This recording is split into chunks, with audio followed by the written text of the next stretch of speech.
தலைவர் உள்ளிட்ட அனைவருக்கும் வணக்கம். ஒரே ஒரு நிமிடம் நான் கொஞ்ச நேரம் சோதிக்க மாட்டேன். ஒரே ஒரு கருத்து என்னன்னா, பாகத்துபாய்க்குள்ளே பிள்ளைகளுக்கு கல்வி கொடுத்தார்கள் சொல்றாங்க.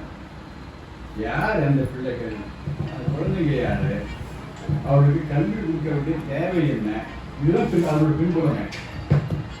என்ன செய்யறாங்கன்னா, அந்த காலகட்டத்தில் சிறு வயதிலே திருமணத்தை செய்து விட்டு விடுறார். சிறு வயது திருமணம் முடிஞ்ச பிறகு அந்த பையன் அந்த 8 வயது 7 வயது இருக்கிற பொண்ணுக்கு 10 வயது உள்ள பையனை திருமணம் செய்கிறாங்க.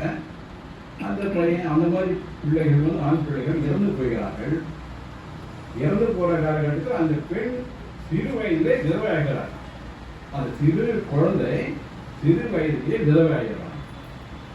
அந்த குழந்தைகள் வந்து நாளாக வளரும் போது அதை உரிய பருவம் அடையும் போது அப்போதான் அவர்களுக்கு இயற்கையாக அவர்களுக்கு தேவையான அந்த உணர்வுகள் வேணுன்றது. அந்த நேரத்தில் அவருடைய பால் உறவுகளுக்காக வேற மற்றவங்களோட அவங்க உறவு வைக்கிறாங்க. அந்த வைக்கும்போது அவர்கள் கரு உண்டாயிடும். அந்த மாதிரி குழந்தைகள் அந்த மாதிரி பிள்ளைகளை வந்து என்ன பண்ணுறாங்க, அதை பார்ப்பன மேல்சாதி வந்து அவர்கள் ஒதுக்கி வைக்கிறாங்க, வீட்டுக்கு தொடங்கிறாங்க. அந்த மாதிரி துரத்தப்பட்ட பெண்களை அழைத்து இந்த சூரியனுடைய மனைவி சவுத்திருவார் இவங்க வந்து தங்க வைக்கிறாங்க. அந்த பிள்ளை பேர் அவங்களே பார்க்குறாங்க. பிறக்கக்கூடிய பிள்ளைகளுக்கு தான் அந்த பள்ளிக்கூடம் தொடங்குறாங்க. அந்த பிள்ளைகள் தான் அந்த பிள்ளைகளுக்காகவே பள்ளிக்கூடத்தை திறந்து அதுதான் முதல் மழை பண்ணி அவங்க சொல்கிறாங்க.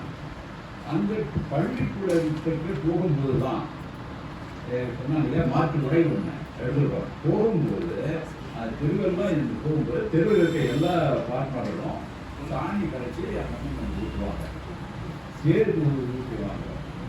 அந்த ஆடு மாட்டோட சிறுநீர் இதெல்லாம் மேலே ஊற்றின பிறகு நம்ம அப்படியே நம்ம போயிட்டு அங்கே போயிட்டு தினமும் தான் நடக்குது, ஒரு நாள் 2 நாள் இல்லை. அந்த மாதிரி அந்த காலகட்டத்தில் ஒரு பார்ப்பனியத்துக்கு எதிராக மிகப்பெரிய கொடூரமான அந்த அடக்குமுறைக்கு எதிராக நடத்தாங்க. அதான் முக்கியமான பெண்கள் குழந்தைகளுக்கு இப்போ கல்வினா பொதுவாக எல்லா குழந்தைகளும் கல்வி இல்லை. இன்னமும் ஒடுக்கப்பட்ட புறக்கணிக்கப்பட்ட குழந்தைகள் அதுதான் ரொம்ப முக்கியமான நடக்குது. அந்த காலத்துலேயே 19 நூற்றாண்டு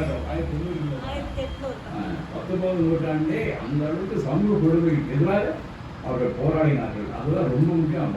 அந்த சூரியனுடைய வாழ்க்கையில் ரொம்ப முக்கியமான இது. ஏன்னா பெரியார் எப்படி வந்து இங்கே போராடினாரோ 191 பேர் கடவுள் பற்றுள்ளவர்கள், சாதி பற்றுள்ளவர்கள், அவருக்கு எதிராக ஒரே நபர் தான் இருந்தார்.